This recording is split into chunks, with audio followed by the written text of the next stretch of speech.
Good morning students. आज हम lecture 4 बना रहे हैं 11th chapter for class C 11th।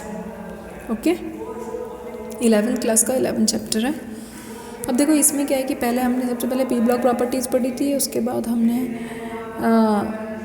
P block की जो जनरल प्रॉपर्टी है, उसके बाद हमने इलेक्ट्रॉनिक कॉन्फ़िगरेशन देखा था, आयनाइजेशन एंथैल्पी देखी, एटॉमिक रेडियस देखा, इलेक्ट्रोनेगेटिविटी देखी, फिर उसके बाद हमने फिजिकल प्रॉपर्टीज़ के बारे में डिस्कस किया था। अब उसकी केमिकल प्रॉपर्टीज़ चल रही हैं तो बहुत सारी हैं। जैसे बोरोन के बारे में भी हम बात कर रहे हैं तो बोरोन जो है वो नाइट्रोजन के साथ रिएक्शन करके क्या बनाता है, बोरोन नाइट्राइड बनाता है। हमेशा ध्यान रखना है आपको, नाइट्रोजन के साथ नाइट्राइड बनेगा। और यदि हम यहाँ पर बोरोन का ऑक्सीडेशन नंबर निकालेंगे, आप स्क्रीन पर देखिए, तो जिसका हम ऑक्सीडेशन नंबर निकालते हैं उसको हम क्या मानते हैं, एक्स मानते हैं। और नाइट्रोजन का -3 है तो x - 3 = 0, तो x की वैल्यू कितनी आ गई, प्लस आ गई, +3। ठीक है। यदि हम एयर के साथ रिएक्ट करते हैं तो देखो बोरोन जो है वो ऑक्सीजन के साथ मिलकर क्या बनाता है, बोरिक एनहाइड्राइड बनाता है। इसको बोरोन ऑक्साइड भी बोल सकते हैं। अब सारे के सारे boron aluminium gallium indium thallium सभी ऑक्साइड बनाते हैं। तो बोरोन तो एसिडिक बनाता है, एल्युमिनियम गैलियम एम्फोटेरिक बनाता है और इंडियम और थैलियम बेसिक बनाता है। ठीक है।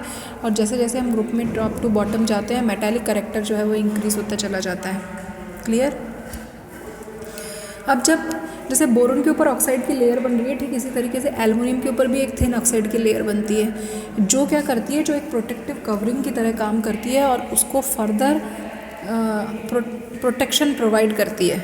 यानी यदि हम एल्युमिनियम को एयर में रख दें, खुले में रख दें, तो उसके ऊपर एक लेयर बन जाएगी जो कि उसका आगे कोरोजन नहीं होने देगी, यानी उसे प्रोटेक्ट कर लेगी मेटल को। ठीक है। फिर उसके बाद आप देखिए नेक्स्ट आपके पास आता है, यदि आप हैलोजन के साथ रिएक्शन करते हैं तो हैलोजन के साथ रिएक्शन करते हैं तो देखो BCl3 बन जाएगा, BBr3 ऐसे ही। इन सब की स्ट्रक्चर कैसी होगी, ट्राइगोनल प्लेनर स्ट्रक्चर कैसे होगी, ये मैंने प्रीवियस लेक्चर में डिस्कस किया था। ठीक है।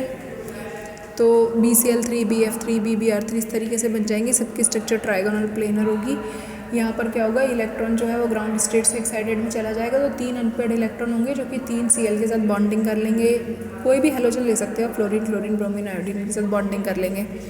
ठीक है।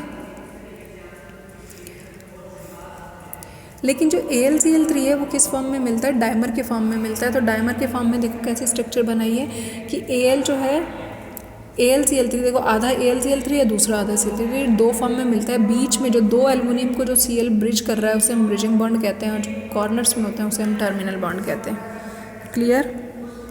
फिर उसके बाद देखो यदि हम एल्युमिनियम की बात करें, जैसे हमने बोरोन की बात की, ठीक है, इसी तरीके से हम एल्युमिनियम की भी बात कर रहे हैं कि एल्युमिनियम जो होता है वो कैसा होता है, एम्फोटेरिक होता है, एसिड और बेस दोनों के साथ रिएक्ट कर लेता है, जबकि जो बोरोन है वो किसी के साथ भी रिएक्ट नहीं करता।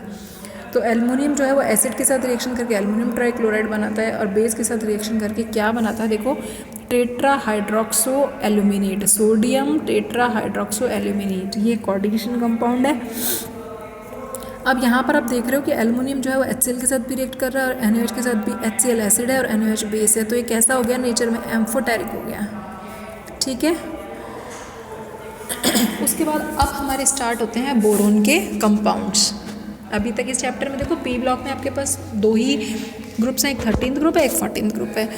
तो जो 13th ग्रुप है उसमें आपके पास बोरोन के बारे में हमने पढ़ा। तो अभी ये बोरोन के कुछ स्पेसिफिक कंपाउंड्स हैं, जिसमें फर्स्ट कंपाउंड है बोरेक्स।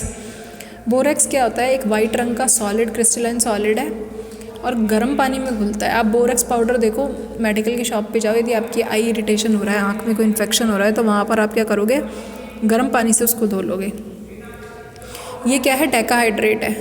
अब डेकाहाइड्रेट को जब हम गर्म करते हैं तो 10 H2O निकल जाते हैं और एक कैसा बनता है, एनहाइड्रस बनता है। बोरेक्स कैसा बनता है, एनहाइड्रस।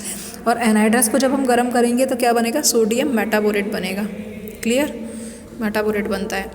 अब बोरेक्स जो है वो, बोरेक्स के बारे में जब कभी भी हम पढ़ते हैं तो आप देखो बोरेक्स के को, यदि हम आप अपनी एनसीईआरटी की बुक में देखिए कि बोरेक्स की रिएक्शन लिखी हुई है पानी के साथ। यदि हम वाटर में उसको डिज़ोल्व करते हैं तो हम देखते हैं एसिड भी बनता है और बेस भी बनता है। जब हम बोरेक्स को वाटर में डिज़ोल्व करेंगे तो ऑर्थोबोरिक एसिड बनेगा और NaOH बनेगा। तो जो सॉल्यूशन बना ना वो बेसिक इन नेचर होता है, क्योंकि NaOH स्ट्रॉन्ग एसिड है और बोरिक एसिड एक वीक एसिड है।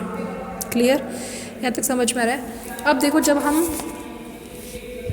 बोरेक्स की बात कर रहे हैं तो बोरेक्स बीड टेस्ट जो है इसकी बात भी करते हैं। बोरेक्स बीड टेस्ट क्या होता है, एनसीईआरटी की बुक में भी लिखा हुआ है। अभी आप जब 11th में प्रैक्टिकल्स करते हैं या फिर 12th में जब आप प्रैक्टिकल्स करते हैं तो वहाँ पर एक टेस्ट आता है। ये टेस्ट क्या है, इस टेस्ट में ये टेस्ट जो है वो ट्रांजिशन मेटल्स को आइडेंटिफाई करने में काम आता है। मतलब जो संक्रमण धातु हैं जिनमें इलेक्ट्रॉन डी ऑर्बिटल में जाता है, जो डी ब्लॉक के मेंबर्स हैं, उनको यदि हमें पहचानना है तो हम उसके लिए हम बोरेक्स बीट टेस्ट करते हैं। उसमें हम क्या करते हैं, हमने बोरेक्स लिया, थोड़ा सा हमने बोरेक्स को गर्म किया, बोरेक्स को गर्म किया तो बोरेक्स में से पानी निकला क्योंकि वाटर के मॉलिक्यूल हैं और वो फूल गया, स्वेल हो गया, और swell on heating further converted into transparent liquid में बदल जाता है।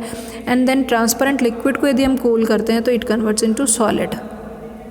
ठीक है, ये जो सॉलिड बनता है दैट इज़ सोडियम मेटाबोरेट। ये आपको मैंने रिएक्शन ऊपर बताई है बोरेक्स की कि डेकाहाइड्रेट को गर्म करेंगे तो एनहाइड्रस बनेगा, एनहाइड्रस को गर्म करेंगे तो मेटाबोरेट बनेगा। ये जो मेटाबोरेट है